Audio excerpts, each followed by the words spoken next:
Hall भी बना है। ये बहुत बड़ा प्रोजेक्ट था। उस हॉल का भी और उस बिल्डिंग का भी विधिवत शुभारंभ जो है 19 तारीख को किया जाएगा। लगभग 250 करोड़ रुपए से ज़्यादा ऐसे प्रोजेक्ट जो है उस दिन धर्मशाला को समर्पित होंगे।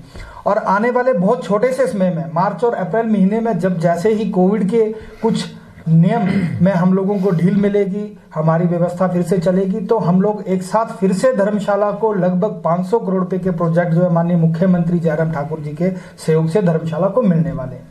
ये धर्मशाला के इतिहास में पहली बार ऐसा हुआ है कि एक वर्ष में मात्र 2022 के शुरुआती दौर में भी हम लोगों को 1000 से ज्यादा करोड़ के कार्य जो है धर्मशाला को समर्पित होने वाले हैं। इन सारे प्रोजेक्ट से धर्मशाला एक नए आयाम जो है वो स्थापित करने वाला है, चाहे वह शिक्षा के क्षेत्र में हो, पर्यटन के क्षेत्र में हो, और इसके साथ साथ रोजगार और स्वरोजगार की जो बात हम लोग करते हैं उस विषय में भी हो। इन सारे चीजों को लेकर हम लोग आने वाले समय में बहुत छोटे से समय में प्रैक्टिकल रूप में इसका इम्प्लीमेंटेशन करने वाले हैं।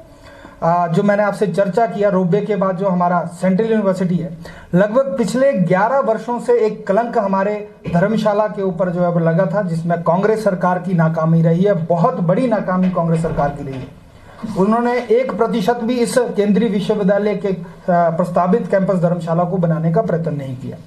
आज माननीय मुख्यमंत्री जयराम ठाकुर जी के सहयोग से हम लोगों को वो आशाएं जाग चुकी हैं कि अब केंद्रीय विश्वविद्यालय का जो धर्मशाला का कैंपस है उसका निर्माण कार्य शुरू हो जाएगा। जितने भी हमारे केंद्रीय विश्वविद्यालय के निर्माण कार्य को लेकर हिमाचल प्रदेश के जितने भी विभाग से समस्याएं थी, वो सारी समस्याएं हम लोगों ने पूरी कर दी हैं, उनका निपटारा कर दिया है और उसकी रिपोर्ट जो है केंद्रीय विश्वविद्यालय को सौंप दी है और जो केंद्रीय विश्वविद्यालय की निर्माण एजेंसी है उसको सौंप दिया है। और उनसे भी हमने ये निवेदन किया है कि आप एक सप्ताह के अंदर हम लोगों को अपना मैप जितना भी है आपका मास्टर प्लान बनाकर दें, ताकि हम केंद्रीय विश्वविद्यालय का अगला उसके बाद जो स्टेप है टेंडर प्रोसेस या अदर जो फॉर्मेलिटीज है उसको कंप्लीट करके हम लोग निर्माण कार्य बहुत छोटे से समय के अंदर पूरा करें। और इसमें यह भी निवेदन किया है कि जो आप मास्टर प्लान बना रहे हैं, जो बिल्डिंग्स हैं हम लोग तैयार करने वाले हैं, उन बिल्डिंग्स का डिजाइन जो है हिमाचली संस्कृति को ध्यान में रखते हुए करें, ताकि हम लोग हिमाचल की संस्कृति को भी दर्शा सकें। जिला कांगड़ा के धर्मशाला में इकलौती जिला कांगड़ा की स्लेट माइन है। मैंने उनसे यह भी निवेदन किया कि स्लेटों का अधिक से अधिक प्रयोग हम लोग करें। हमारे पुरानी एक व्यवस्था थी, पुराने समय से चलती आ रही थी और काफी ज्यादा मतलब उसको आज जो एक्सप्लोर करने का एक हमारे पास ट्रैक मिला है, एक प्लेटफॉर्म मिला है। उनसे यह भी निवेदन किया। इसके बाद जो मैं आपसे बता रहा हूं international convention centre. International convention centre लगभग एक मात्र प्रोजेक्ट ऐसा है जो कि 300 करोड़ रुपए के आसपास उसकी लागत होगी। और एडीबी के प्रोजेक्ट के माध्यम से वो प्रोजेक्ट धर्मशाला को मिला है। और मैं धन्यवाद करना चाहूंगा विशेषकर मुख्यमंत्री जयराम ठाकुर जी का, उनके विजन का, उनकी सोच का कि आप हिमाचल प्रदेश को आज विश्व स्तर पर ले जाने के लिए और पर्यटन में और बढ़ावा देने के लिए बहुत अधिक तेजी से प्रयास कर रहे हैं, जिसमें धर्मशाला के लोग आपके विशेषकर आभारी रहेंगे, क्योंकि अब इंटरनेशनल कन्वेंशन सेंटर धर्मशाला में स्थापित होने से धर्मशाला जो है अब एक बार फिर से विश्व के मानचित्र में आएगा। और इस बार इंटरनेशनल कन्वेंशन सेंटर से धर्मशाला को बहुत बड़ा लाभ मिलेगा, क्योंकि इंटरनेशनल कन्वेंशन सेंटर बनने से इंटरनेशनल लेवल के कॉन्क्लेव्स, इवेंट्स जो है हमारे धर्मशाला में ऑर्गेनाइज होंगे। विश्व भर से लोग जो है यहाँ पर आएंगे। स्वाभाविक है, जब वो आएंगे तो पर्यटन हमारा बढ़ेगा। जो रोजगार और से लोग जो बेरोजगारी से जूझ रहे हैं उन लोगों को रोजगार के साधन मिलेंगे। और इसके साथ जो स्वरोजगार छोटे उद्यमी लोग हैं, जिन लोगों के होटल्स हैं, ढाबे हैं, इस तरह से जो काम करते हैं, उनका भी व्यापार जो है वो निश्चित तौर पे बढ़ेगा।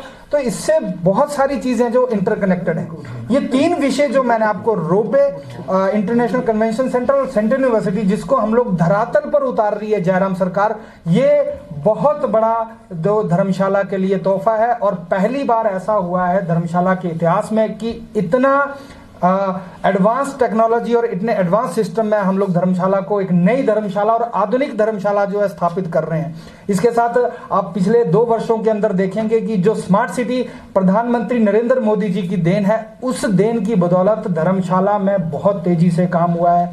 चाहे स्मार्ट रोड का हो, चाहे हमारे इंटरलॉकिंग टाइल्स के साथ हमारे धर्मशाला की जितनी गलियां हैं, रास्ते हैं, पानी की व्यवस्था, और इसके साथ में सबसे बड़ी आपको बात बताऊंगा, एक सीवरेज की जो टेक्नोलॉजी हम धर्मशाला में आज लागू कर रहे हैं, जो सीवरेज ट्रीटमेंट प्लांट्स हम लोगों ने बना के तैयार किए हैं, वो हिंदुस्तान के अंदर पहली ऐसी टेक्नोलॉजी है। जापान के बाद हम लोग धर्मशाला में ऐसी टेक्नोलॉजी का प्रयोग कर रहे हैं। और जितने भी एसटीपी बने हैं उसमें ना तो किसी प्रकार की मैन पावर की आवश्यकता है, ना ही किसी प्रकार की बिजली का वहां पर प्रयोग होगा। ऑटोमेटिकली हमारा सारे सीवरेज का फिल्ट्रेशन होगा, पानी प्योरीफायर होकर बाहर आएगा। और हमने ये भी कहा है कि उस पानी का भी हम दुरुपयोग ना करेंगे। उस पानी को एग्रीकल्चर के लिए प्रयोग किया जा सकता है। उस पानी को जो हम लोग अपनी सड़कें साफ करते हैं, नालियां साफ करते हैं, उस चीज के लिए प्रयोग कर सकते हैं, गाड़ियां धोने के लिए प्रयोग कर सकते हैं। और तो छोड़िए, इसके अलावा हमने ये भी तय किया है कि उस वेस्ट पानी से हम लोग वहां पर एक तालाब तैयार करेंगे विभिन्न स्थानों पर, और उन तालाबों में मछलियों का उत्पादन भी हम लोग शुरू करने जा रहे हैं। तो ये सारा विषय जो है, मैं आपसे बताना चाहूंगा कि धर्मशाला एक आधुनिक धर्मशाला स्थापित हो रही है। और ये सिर्फ और सिर्फ मात्र 2 वर्षों के अंदर हमने धर्मशाला के अंदर काम करके दिखाए हैं। तो मैं इसके लिए धर्मशाला के सभी आम जनमानस को बधाई देता हूं, शुभकामनाएं देता हूं, क्योंकि उनके आशीर्वाद से जब से जयराम सरकार हिमाचल प्रदेश में स्थापित हुई है, तब से जन लाभकारी योजनाएं जो है ऐसी तरह से हम लोग पूरे हिमाचल प्रदेश के अंदर इंप्लीमेंट कर रहे हैं। धर्मशाला का विकास हम लोग कर रहे हैं। इतनी सी बात आप सभी के बीच में मुझे कहनी थी। अगर आपका कोई प्रश्न है, कोई बातचीत है, तो हम उस पर चर्चा करेंगे। धर्मशाला बस स्टैंड की जो एफसी क्लियरेंस है उसको तकरीबन 6-7 साल होने को आए हैं। सेंट्रल यूनिवर्सिटी की एफसी क्लियरेंस के लिए कितना टाइम लगेगा? बिल्कुल ठीक बात आपने प्रश्न पूछा है। जो धर्मशाला का बस स्टैंड है, लगभग 3 वर्षों से मामला इसका लंबित पड़ा था। मैं धन्यवाद करना चाहूँगा मुख्यमंत्री जयराम ठाकुर जी का कि उनकी इन्वॉल्वमेंट से अब धर्मशाला की एफसीए जो है, हमारी बस स्टैंड धर्मशाला की जो एफसी है, वो दोनों फेस मैनर्स में क्लियर हो चुकी है। वो हम लोगों को वहां से बिल्कुल सैंक्शन होकर आ चुकी है। उसका टेंडर ऑलरेडी अवार्डेड है। और अभी बहुत जल्दी मैंने एक मीटिंग जो है इस संदर्भ में बुलाई है। उस मीटिंग को हम लोग करने के बाद इसका भी शुभ हम वहां पर कंस्ट्रक्शन का काम करने वाले हैं। सेंट्रल यूनिवर्सिटी में जो एफसी है क्लियरेंस है उसको कितना टाइम? देखिए, एफसीए क्लियरेंस के लिए एक प्रोसीजर है। हम लोग जब एफसीए का केस जो है नोडल एजेंसी के माध्यम से अपलोड करते हैं, उसके बाद हमारा प्रोसीजरली वो फाइल जो है डिफरेंट जगह पे जाती है। देहरादून जाएगी, शिमला जाएगी। अब मुख्यमंत्री जयराम ठाकुर जी का ये भी धन्यवाद करना चाहूंगा कि एफसीए की क्लियरेंस अब हम लोगों को देहरादून नहीं, शिमला में भी व्यवस्था उपलब्ध करवा दी गई है। और बहुत छोटे से समय में हम लगभग 1 से 1.5 महीने के कार्यकाल में इस एफसीए क्लियरेंस को करवा के लाएंगे। और उसके बाद उस जो फॉरेस्ट की भूमि है उस पर भी हम लोग कंस्ट्रक्शन काम शुरू कर सकेंगे।